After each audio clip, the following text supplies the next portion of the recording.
Today I want to talk to you about gravity. Now, you all think you know what gravity is. You learned it in school. The Earth pulls on things. There's a force, Newton's universal law of gravitation. Every mass attracts every other mass with a force proportional to their masses and inversely proportional to the square of the distance between them. Beautiful formula. Works perfectly for calculating orbits, for sending rockets to the moon, for predicting the tides. But here's the thing, and I want you to really think about this. It's wrong. Not wrong in the sense that the calculations don't work. They do. But wrong in the sense that it's not what's actually happening in nature. There is no force of gravity. Now, I can see some of you looking skeptical. What do you mean there's no force? I drop this chalk, it falls. Something is making it fall. Well, yes and no. Something is happening. But it's not what you think. And today I'm going to show you what Einstein discovered and what I had to work through myself when I really understood his theory. When we're done, you're going to see falling objects completely differently. Let's start with something that seems simpler.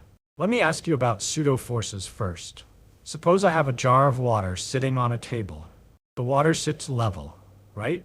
Of course. Now I push the jar across the table. Whoosh. I accelerate it. What happens to the water? It slants, right? The water stands higher at the back of the jar than at the front. Now, if you're a little bug sitting in that water and you don't know the jar is being pushed, what do you think? You think there's a force pushing all the water backward. You'd measure it, you'd write down equations for it, you'd call it a force. But it's not a force. Not really. It's what we call a pseudo force. It exists only because you're in an accelerating reference frame. Here's something very important about pseudo forces. They're always proportional to mass. Every bit of water, regardless of what it is, gets pushed back exactly the same way. Another example. You're in a car going around a curve. You feel thrown to the outside of the turn. You call it centrifugal force. But there's no centrifuge. There's no machine. You're just in a rotating reference frame. The force you feel isn't real in any fundamental sense. Now, here's where it gets interesting. Is it not possible that perhaps gravitation is due simply to the fact that we do not have the right coordinate system? The possibility exists that gravity itself is a pseudo force. Think about it. A man shut up in a box, standing still on the earth, finds himself held to the floor of the box with a certain force proportional to his mass. But suppose there were no earth at all, and the box were just floating in space. He'd float around inside, right? But now, and this is Einstein's key insight, suppose there's no earth, and something is pulling the box upward with an acceleration g. What does the man in the box experience? He'd feel pushed to the floor? Exactly. A pseudo force pulls him to the floor, just like gravity does. And here's the kicker. He cannot tell the difference, not by any experiment he does inside that box. This was Einstein's famous hypothesis. The forces of acceleration, the pseudo forces, cannot be distinguished from those of gravity. It is not possible to tell how much of a given force is gravity and how much is pseudo force. So maybe gravity is just a pseudo force. Maybe we're all in an accelerating reference frame. But wait, now you might think, okay, Professor Feynman, problem solved. Gravity is a pseudo force. We're all accelerating upward. That's why we feel pushed to the floor. But there's an obvious problem, and I'm sure some of you are already thinking about it. How about the people in Madagascar on the other side of the Earth? Are they accelerating too? But they're upside down. Right. If everyone on Earth is accelerating upward, then people in New York are accelerating this way, and people in Sydney are accelerating this way. That doesn't work. Not in any simple way. So Einstein found that gravity could be considered a pseudo force only at one point at a time. Only at one point at a time. Locally, yes. Globally, no. So what's going on? How do we resolve this? This is where Einstein was led to suggest something really wild. He said, maybe the geometry of the world is more complicated than ordinary Euclidean geometry. Let me give you an example to help you understand what I mean by curved geometry. Suppose you live on the surface of a sphere, like this ball, but you don't know it's curved. You think you live on a flat plane. You shoot a ball in one direction. It travels in what you think is a straight line. You shoot another ball in a different direction, also travels in what you think is a straight line. Now, in a flat plane, what happens to these two balls as they travel? They get farther apart? Yes. They diverge. They keep getting farther and farther apart forever. But on a sphere, watch this. If they go far enough, they actually start moving closer together again, as though they were attracting each other. But they're not attracting each other. There's no force between them. It's just geometry. The surface they're moving on is curved. Now, this particular illustration doesn't describe correctly the way Einstein's geometry is weird.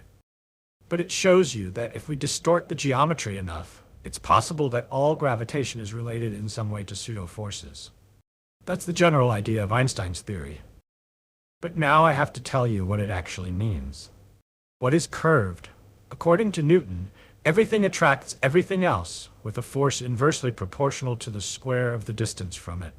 And objects respond to forces with accelerations proportional to the forces. That's what you learned. That's the old way. Einstein had a different interpretation. According to him, space and time, which must be put together as spacetime, are curved near heavy masses. And it is the attempt of things to go along straight lines in this curved spacetime which makes them move the way they do. Now you're going to ask me, what does it mean to say spacetime is curved? That sounds like nonsense. Let me make it concrete. Suppose I have a big mass, like the Earth.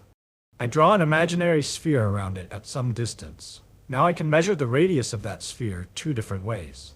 First way, I measure the surface area of the sphere. I use the formula 4 pi r squared, solve for r. That tells me what the radius should be. Second way, I physically measure the distance from the surface to the center. I take a ruler, I measure it directly.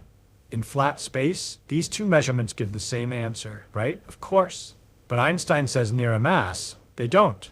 The actual radius, the one you measure with a ruler, is bigger than what you calculate from the area. There's an excess radius. And here's the law. The curvature, expressed in terms of the excess radius, is proportional to the mass inside the sphere. More mass, more curvature. Simple as that. But now, and this is really the key, how do objects move in this curved spacetime? Einstein's law of motion is completely different from Newton's. Einstein says, objects move so that their proper time between two end conditions is a maximum. What's proper time? That's the time measured by a clock moving with the object. Your wristwatch time. Let me give you a thought experiment.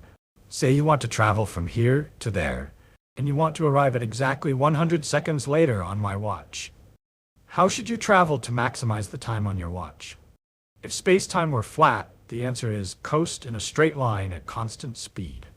Any other path requires acceleration, and we know from relativity that acceleration slows down your clock, so straight line gives maximum proper time. But wait, that was before we took gravity into account. Isn't it better to curve upward a little bit and then come down? Like this? Why? Because time runs faster when you're higher up. We can measure this. Atomic clocks on mountains run faster than atomic clocks at sea level. So even though you take a longer path through space, you take a shorter path through space-time. Your watch shows more elapsed time. This is completely backwards from Newton. Newton said objects take the shortest path through space. Einstein says objects take the longest path through time. Now watch what this means for a falling apple. When I drop this chalk, what's really happening? The chalk is taking the path through space-time that maximizes its proper time. That path happens to curve toward the Earth in space. But in space-time, that path is actually the straightest possible path. It's a geodesic. The chalk isn't being pulled. It's not accelerating in its own reference frame. If you were the chalk, you'd feel completely weightless as you fell. What's accelerating is the floor. The floor is being pushed upward by the electromagnetic forces between atoms. The floor is not following a straight line through space-time. It's being deflected from the natural path. When the floor smacks into the chalk, that's when the chalk feels a force, not before. Let me write Einstein's complete theory as two laws. Law 1. The curvature expressed in terms of the excess radius is proportional to the mass inside a sphere. That's how matter curves space-time. Law 2. Objects move so that their proper time between two end conditions is a maximum. That's how objects move in curved space-time. Those two laws replace all of Newton's laws.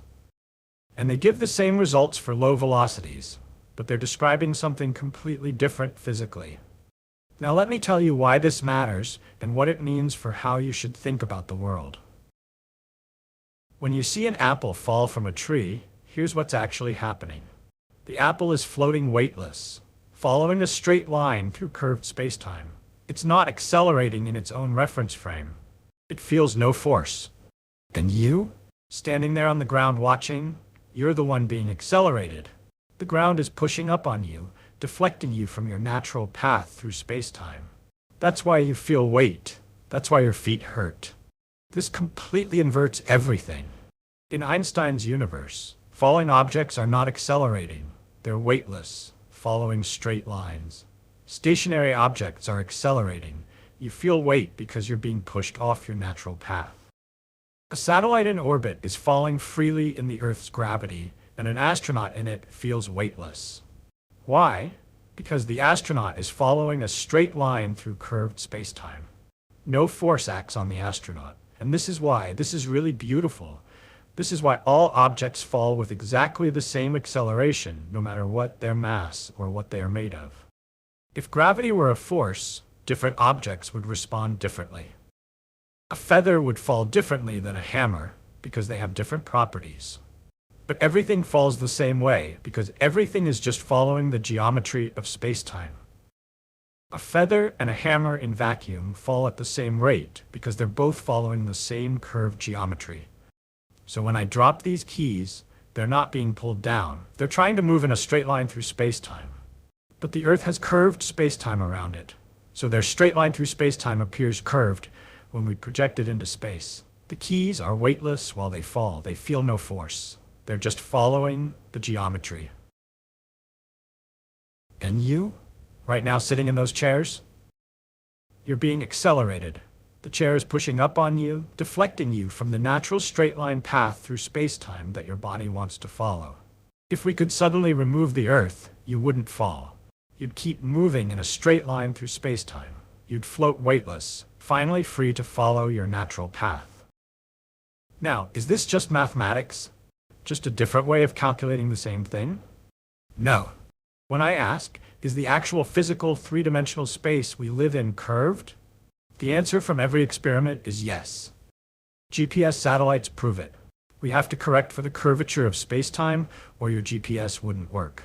Gravitational waves prove it. We've detected ripples in spacetime itself traveling at the speed of light. Every precise measurement we make confirms it. Spacetime is curved. The curvature is real. And that curvature is what we experience as gravity. So let me summarize what I've told you today. Newton said, masses exert forces on each other. Objects accelerate in response to forces. Einstein said, masses curve spacetime. Objects follow straight lines through that curved spacetime. No forces, no pulling, no invisible strings connecting masses. Just geometry. The shape of the universe itself, bent and warped by matter and energy, and objects doing what they naturally do, following the straightest possible paths through that bent spacetime. When I drop this chalk, it's not being pulled down. It's moving in a straight line through a curved universe. And the really strange thing, the thing that still amazes me when I think about it, is that this is what's actually real. This isn't just a mathematical model or a convenient fiction. Space-time really is curved. The curvature is as real as this desk, as real as these chairs, as real as you and me. Now you might ask, Professor Feynman, if Einstein's theory is so different from Newton's, why did Newton's theory work so well for so long? Good question. Einstein's equations reduce to Newton's equations when velocities are small compared to the speed of light, and when gravitational fields are weak. For everyday situations, throwing balls, planetary orbits, building bridges, the difference is tiny. But for strong fields near massive objects, or for precise measurements, the differences show up. And every single test we've done confirms Einstein, not Newton. The universe is stranger than we thought. More beautiful too.